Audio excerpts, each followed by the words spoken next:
Giuseppe Vassi owed his success to his artistic talent and technical mastery of etching, but it has been said before that it is not only what, but who you know. And one of the most important networks that Vassi was a part of was the Academy of the Arcadians, a gathering of minds from all walks of life. This group, which included poets, artists, cardinals, and royalty alike, would gather in a wooded grove on the slopes overlooking Rome. There, they shared their own poetry with each other, trading ideas and influence among themselves. Arcadianism was a trend with roots in the 17th century. Worldly people of the day, who longed for a lost age of innocence, projected ideals and values onto an imaginary Arcadia, an idealized world populated with shepherds and shepherdesses. The Academy of the Arcadians, founded in Rome in the late 17th century, was a pastoral-minded literary and social club committed to literary reform. Arcadians espoused a more simplified style, turning their back on the grand rhetorical flourishes of the Baroque era. The structure of the club was egalitarian, and Vassi, though just a mere artist, was allowed to join. And unlike many clubs of the day, this one admitted women and set them on equal terms with men. When they crossed through the gates of the Academy's gardens, all of the members left their titles and prerogatives of rank behind, and each member was called by a shepherd name, assigned at their own induction. Vassi joined the Arcadians shortly after his arrival in Rome, and as the shepherd Dionisio, he mingled on equal terms with nobility, royalty, and high-ranking clergy. And since its founding in 1690, the Academy had met in different gardens around the city, until 1723, when King John V of Portugal, an Arcadian himself, donated a small fortune for the construction of a permanent home. The Bosco Parecio was designed with the ideals of the Arcadians in mind, and adorned with beautiful sculptures and plantings. We can imagine Vassi mingling with his fellow Arcadian shepherds as they entered the gates and climbed the stairs to the amphitheater at the top of the garden, where they would recite their own poetic compositions to each other. Metastasio, the poet and opera librettist, known for his charm and romantic adventures, was one of the more famous literary figures on the membership rolls. Vassi was a poet himself, as well as a printmaker. In the first book of his Magnificenze, he included a sonnet of his own composition. In it, Vassi compares the great fortress of the Castel Sant'Angelo to his patron, King Charles of the Two Sicilies, and celebrates the birth of a crown prince to the king and his wife. The volume is dedicated to the king, who, along with his wife, was a member of the Academy. And during his time, Vassi was fellow shepherds with the likes of the future Pope Benedict XIV, Prince Henry Stuart of England, whom, under a different set of circumstances, would have become King Henry IX, and Prince Charles Stuart, who would go off to Scotland to lead the Jacobite rebellion against King George II's regime. He failed to recapture his grandfather's realm, however, and would forever be remembered as Bonnie Prince Charlie. Members of the Academy had influence and power that reached around the world, and Vassi owed a great deal of his success to the company that he kept. For it was these fellow Arcadian shepherds, cardinals, kings, and future popes that held the keys to some of the greatest artistic commissions of the day.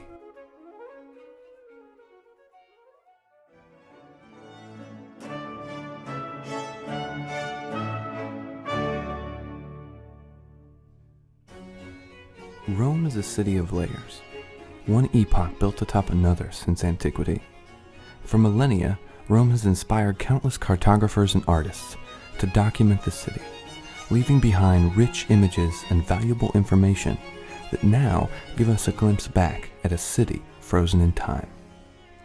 Traditionally, cartographers have represented the city in one of two ways: pictorially, with views similar to the kind we might experience from a hot air balloon, or by using plan views that were the basis for our modern maps.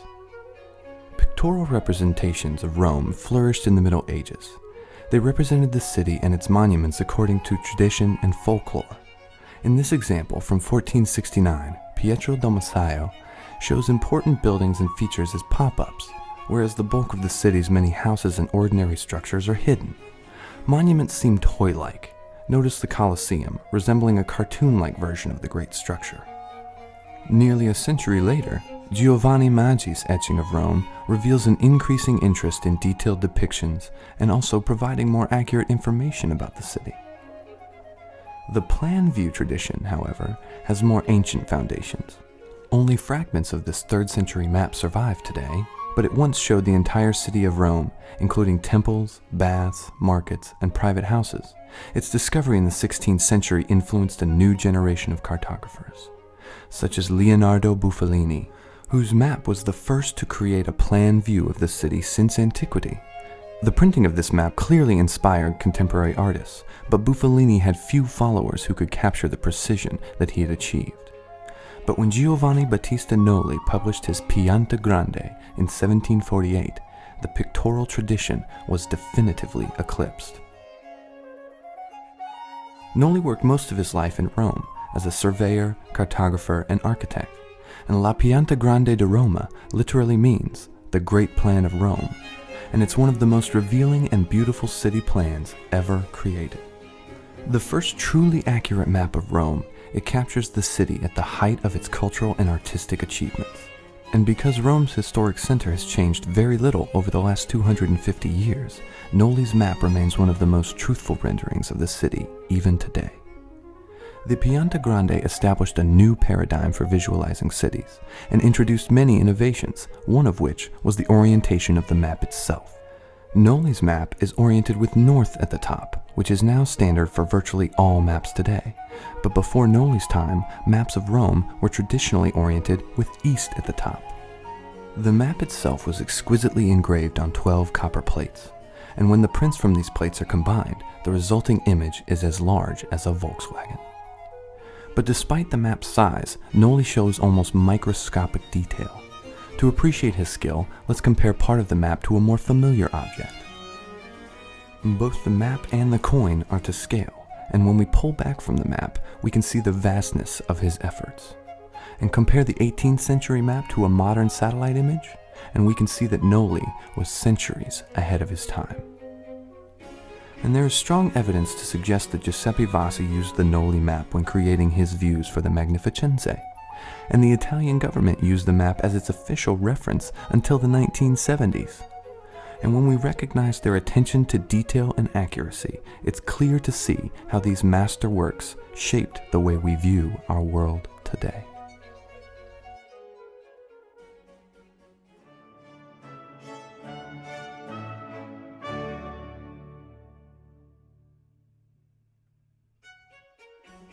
We usually think of Vassi's prints as records of the architecture and streets of Rome, its churches, palaces, and urban spaces. But along the edges, in the margins, beneath the vast cityscape, Vassi includes some little surprises. From the everyday interactions of Romans to the deeper and sometimes darker sides of life in the city. Throughout the Magnificenze, Vassi populates his prints with characters from all social classes. In this etching of the Porto Castello, we can see some rustics dressed in simple clothes and floppy hats dancing to the music of a bagpipe and fiddle, while a group of elegantly dressed Romans look on. In most of Vassi's prints, various social classes peaceably coexist, as they do in this scene. But not all of the encounters in Vassi's etchings were cordial ones. Here's some poor soul getting run over by a carriage in front of the Chiesa di Santa Simone Profeta. Beggars and vagrants were a part of everyday life in the city. In this plate, we can see some soliciting passers-by. Sometimes their pleas are heeded, and sometimes they are ignored. Sometimes violence erupts in Vassi streets. Here's someone receiving an impromptu beating in the Piazza Arcoeli up against the palace wall. In this scene, a knife fight erupts in front of the church of San Niccolò in Carcieri, while a woman onlooker makes a half-hearted attempt to break it up. The streets were not devoid of security, however. Here, outside of the elegant Palazzo Colonna di Siara, a guardsman in his triangular hat frisks a shabbily dressed figure to ensure that he is unarmed. It's hard to tell if the mysterious figure gesturing on the left is a snitch or a mere onlooker berating the aggressor. In either case, his presence only adds to the drama. In the Rome that Vassi depicts, misfortune is dealt to the poor and the prosperous alike. But Vassi was not so dark and spiteful in all of his etchings. Vassi's humor is clearly on display in this plate, as he shows a drunken man sleeping beneath a sign that translates "wine of all sorts." Meanwhile, we witness a seemingly universal public disturbance. A man relieving himself in the middle of a public square. Vassi seems to hold little back with his characters. We see here a supposed prostitute ply the streets just outside of the Porta Caravaggeri. Within plain view of St. Peter's Basilica, we can see her flashing a little leg, hoping to entice a passerby. Vassi was not alone in his interest in genre and the depiction of everyday life, including its seamy aspects. Vassi's works reflect a wide trend echoed by his artistic contemporaries. Painters like Gaspare Traversi often reveled in the wry and humorous depictions of contemporary situations and characters. This painting shows a privileged man making an indecent proposal to a young girl while an older woman looks on knowingly. But Vassi's use of genre and lifelike detail was not new to artists of his day. Vassi's own mentor, Pier Leone Ghezzi, created works of art that are, in essence, pure genre. Ghezzi depicted his world through a remarkable series of hundreds of caricatures. He skewered pretense with a gentle humor that sometimes crossed over into the crude. In this cartoon, an eminent doctor is urinated upon by a mangy dog.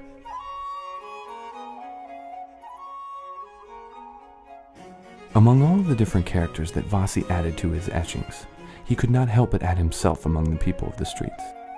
This little figure, placed in at least 8 of the Magnificenze etchings, as well as his prospetto, is understood to be a self-portrait.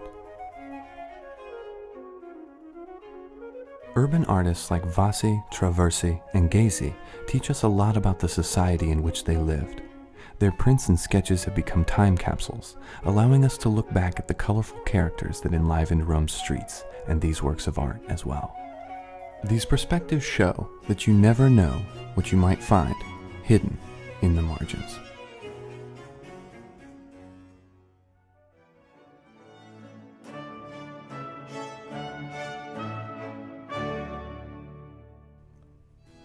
Rome had always attracted religious pilgrims, but in the 18th century, the city had become an important destination for the wealthiest of travelers.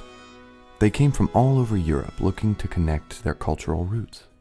As the English doctor Samuel Johnson said, "All our religion, almost all our law, almost all our arts, almost all that sets us above savages, has come to us from the shores of the Mediterranean." Travel was different in Vassi's day. It was much more complicated, and it took longer and required greater resources. Only the very rich had the funds and leisure to travel. After 1648, when the Peace of Westphalia brought an end to a century of religious wars, a stabilized Europe became increasingly safe for travel. While people had always traveled for business or diplomacy, now increasing numbers were able to do so simply for self-education and the satisfaction of curiosity. The age of the Grand Tour was underway. The Grand Tour was a social and educational rite of passage for the privileged classes, in which the travelers steeped themselves in Italian culture. The pace was slower and more immersive than the way we travel today, with trips taking anywhere between 6 months and 2 years. For the elites of Northern Europe, educated as they were on Cicero and Caesar, Rome was the climax of the trip. The typical grand tourist was a man in his 20s. Sometimes he came with a wife or even children, but nearly all of them brought a small entourage of servants, often including a coachman, accountant, a tutor, and sometimes even an artist to sketch the sights the way a modern tourist takes a snapshot. Early travelers fueled the vogue for the Italian journey by publishing memoirs. Their fellow countrymen would read these and draw up itineraries in which they followed in the footsteps of their predecessors. And most travelers followed similar routes, including a lengthy stay in the great art city of Florence, a season in the splendid floating city of Venice, as well as a winter stay in the Bay of Naples. The arrival at Rome and entry into the city was always an exciting moment for the first-time traveler. The Englishman William Beckford wrote, "Shall I ever forget the sensations I experienced upon slowly descending the hills and crossing the bridge over the Tiber, when I entered the avenue which leads to the Porta del Popolo and beheld the square, the domes, the obelisk, the long perspective of streets and palaces opening beyond, all glowing with the vivid red of sunset?" Some tourists were less appreciative than others, however. Pier Leone Ghezzi satirized the uneducatable youth in his caricature of the tour guide, who was colloquially called a bear leader. As the English traveler Joseph Craddock wrote in his memoirs, "Foreign travel is knowledge to a wise man and foppery to a fool." But many of the visitors threw themselves at the opportunities with vigor and appreciation. They took lessons from antiquarians, they bought guidebooks like Giuseppe Vassi's Itinerario Istruttivo, and they studied the city's sights and thought seriously about its lessons. And just as today, the grand tourists shop for mementos of their travels. The very wealthiest of tourists acquired ancient Roman sculptures and galleries full of paintings. Along with these painted works, the tourists collected many other types of souvenirs, including miniature bronze sculptures and book-bound cases like these, which held collections of plaster-cast cameos reproducing ancient and modern Roman art. They also collected beautiful micro-mosaics of Roman splendors, and of course, volumes of prints by Vassi or Piranesi. These mementos would allow the tourists to recall their travels and boast of their experiences to others. Drawing them off the shelves in their far-off homes, they could reflect on their fantastic journeys and travel back through their memories of Rome.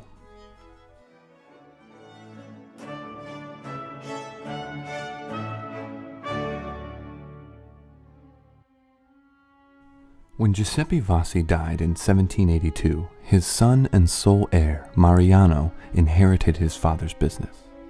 A printmaker and antiquarian himself, Mariano erected a grand tomb for his father in the church of Santa Caterina della Rota, just a few steps from his father's workshop.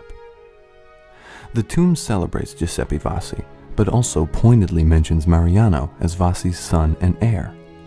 Mariano Vassi continued to produce prints from his father's copper plates and new editions of his guidebook to Rome well into the 19th century. Recognizing the value that these prints held to the tourists that had seen these views in Rome, Mariano updated some of the prints to reflect Rome's physical changes in the decades since the publication of his father's Magnificenze.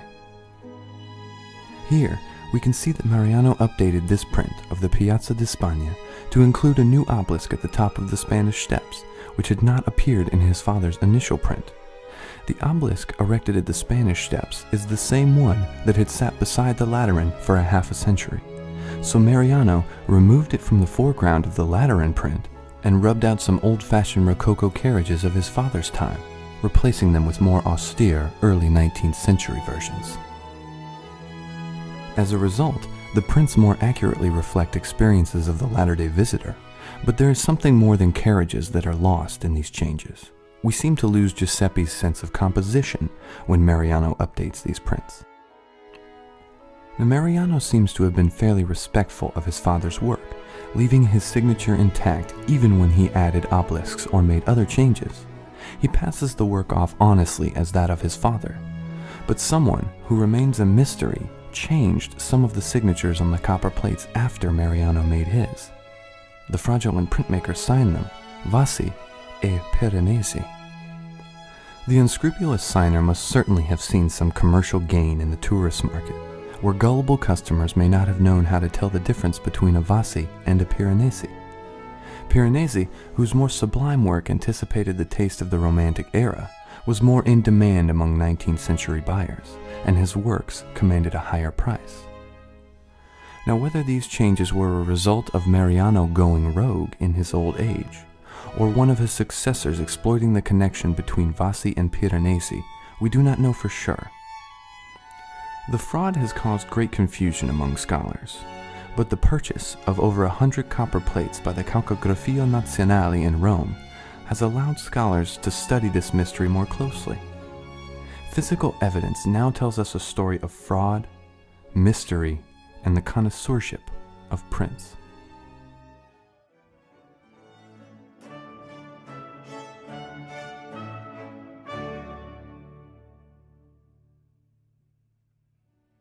Vedutismo is the art of rendering cityscapes. Representing architecture in its complete urban setting is the fundamental principle that informed these views, or vedute. Rome has been more thoroughly documented in this tradition than any other city in the world. The tradition continues to thrive and influence architecture and urbanism today. Giuseppe Vassi was a master of this art. He crafted views of Rome that depict the city more accurately than any other artist of his time. But Vassi did not operate in a vacuum. As we shall see, he was thoroughly immersed in the tradition of Vedutismo, finding inspiration in the works of artists who preceded him and competing with rivals from his own day. The Grand Tour created the economic and cultural atmosphere in which the Vedutisti could thrive. Their views portrayed a city of beauty replete with ancient monuments and modern splendors. They were as alluring to the grand tourists then as travel posters are for modern tourists today. The Vedutisti have used a variety of techniques to represent the city, ranging from elaborate oil paintings to impressionistic sketches in charcoal, pencil, and ink. But by the mid-18th century, the preferred medium for the Vedutisti was the etched or engraved copper plate, whose impressions were copied in reverse and then printed onto paper. Vassi was a master printmaker. Vedute are valuable records of the times when they were made, and they often depict the city and its life in astonishingly realistic detail. In an age of digital photography, it's easy for us to assume that city views tell a sort of photographic truth, but this is not so. Each artist brought his own compositional priorities to his work, and one artist's view of the same place can be strikingly different from another's. Vassi's rival, Piranesi, for instance, tends to exaggerate his scenes for dramatic effect, often distorting his perspectives and miniaturizing people to make his buildings look more monumental. The earliest Vedutisti presented Rome as a fantastic collection of monuments. Although far from realistic, their portrayals captured the excitement of the eternal city with its past and current wonders. Vedute first became popular in the 16th century, and visiting artists from the north, like Martin van Heemskerk, carried the tradition to Rome in his realistic portrayals.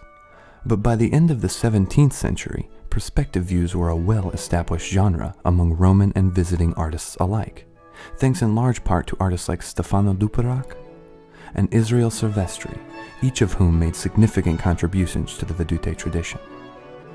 But Giovanni Battista Falda was the first notable Vedutista, and during his brief but prolific career, Falda demonstrated an extraordinary capacity to capture the city pictorially, and he helped elevate the engraved print and work on paper to a level equal to that of the painted canvas. A Vedutisti of the next generation, Giovanni Paolo Panini painted large-scale canvases that carried realism forward with increasingly vivid depictions of the city.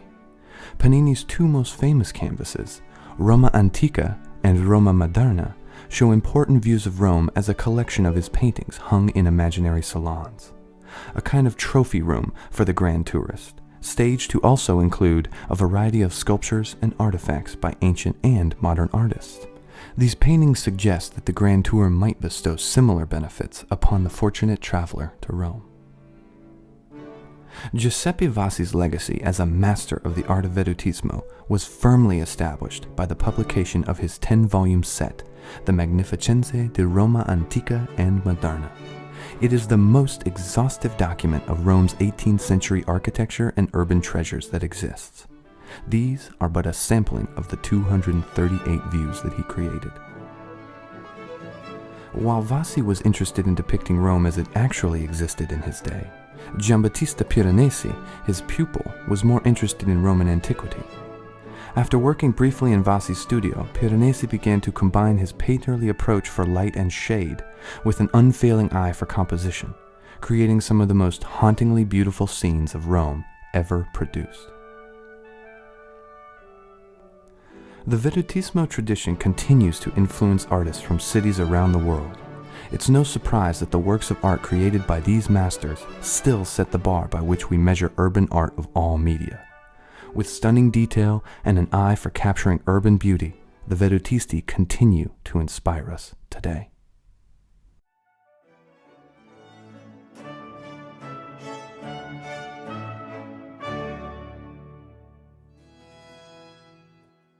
It has been my intention to engrave in copper all aspects of the ancient and modern splendors of Rome. In order to provide maximum clarity regarding these monuments, I have added an historic explanation drawn from the most accredited writers and antiquarians, as well as from the ancient monuments themselves, while also providing the most interesting information regarding the modern features. To facilitate maximum ease and comfort for all, I have structured the information according to an 8-day walking itinerary. This way, the noble reader will be able to see how the city has reached such greatness that there has been no other in the entire world able to surpass her. Now, to commence our walk in good order, so that we might observe the entirety of this great city with pleasure, it will be quite expedient to begin at the Tiber. Today, there are 5 ancient bridges that cross this river, the first of which is nearly 2 miles outside the city, known commonly as the Ponte Mole. Commencing our delightful journey, it is important, my dear reader, to look not only at the simple structure of this bridge, but to quickly allow the mind to wander, to recall the many heroes who, passing by here, came to Rome as victors of vast and distant kingdoms and provinces. Today, this is Rome's main gate, not only because it is the most magnificent, but also because it is the main and public entrance for the majority of foreign visitors, including ambassadors, cardinals, as well as kings and queens. This great square is named for the people. At its center there is a marvelous obelisk with a reproduction of the holy wooden cross on top, representative of our holy faith. 2 churches, each constructed identically, divide the 3 roads that converge on this main square, lending a sense of majesty and nobility to the main entrance to the city. This square and surrounding neighborhood take their name from the marvelous spiral column erected here. For this reason, we will begin our tour from the column itself. This stupendous mass was erected by the Senate, the Roman populace, and the Emperor Marcus Aurelius. This monument of Roman magnificence is 175 palms high. Inside, there are 40 small windows and 190 steps, whereby one can easily ascend to the top, which is encircled by a balustrade. From there, one can enjoy a view of the entire city. This square, which is often frequented by the nobility, takes its name from the palace of the Prince of Carabognano, of the noble Sciarra branch of the Colonna family. It is also home to the coffee shops, in particular that owned by Veneziano, in which one finds exquisite hot and cold drinks, as well as special candies and sweets. We already said that this hill was called Saturnio, after Saturn, who lived here from the beginning. In the time of Romulus it was called Rocca, that is, fortress.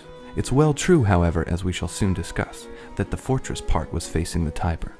The hill was also known as Capitoline for the skull of a human body that was found while laying the foundations of the proposed Temple of Jupiter. This spacious and celebrated site takes its name from the sale of bovines and other slaughtered animals that we know took place here as a part of an ancient cattle market. This was, however, the most splendid and magnificent sight during the time of triumphal Rome, and one can still recognize the marvelous and copious ruins that remain. Flavius Vespasian began this marvelous building to solemnize spectacles and public festivals. It could accommodate 707,000 spectators without crowding one another, and there were marvelous and splendid festivals enacted here, along with very cruel spectacles, occasionally to the detriment of Christians, not few of whom suffered martyrdom. This sacrosanct basilica was said to be golden and of Constantine, because it was erected with magnificence by the Emperor Constantine, together with the Supreme Pope's residence. It was called Lateran. Saint Sylvester consecrated the building in solemn rite, and by papal and imperial decree it was declared the head of all other churches of the Catholic world. In the vineyard to the right, one sees some ruins believed to be from the temple of Venus and Cupid. Walking now by the way of the street that leads toward these ruins, we reach the main gate, where we will take our first repose.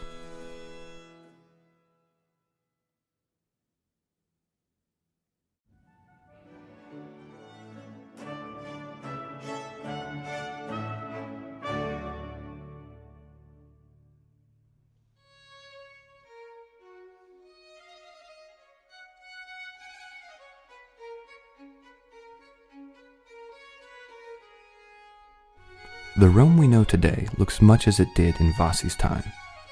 More than 2.5 centuries have passed since Vassi crafted these plates, and by historical accident, he recorded the city at the zenith of its architectural and urban development.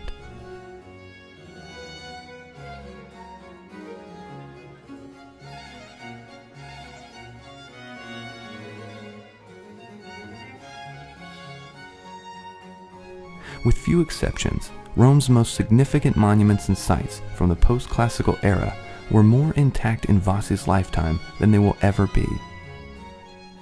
Although archaeological remains have been made more visible today, extensive excavations have also exacted a toll on the city's urban fabric.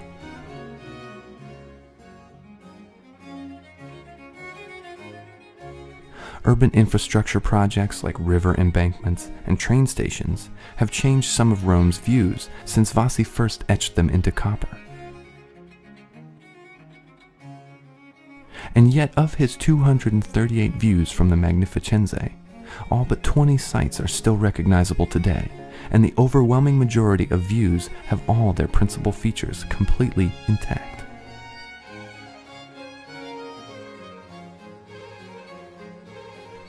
By closely examining Vassi's many views alongside corresponding photographs of contemporary Rome, we can discover exactly what changes have taken place and what remains unchanged.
Rome's history is as undeniable as its beauty, and we owe thanks to master artists like Giuseppe Vassi that have given us glimpses back in time at this inspiring and evolving city.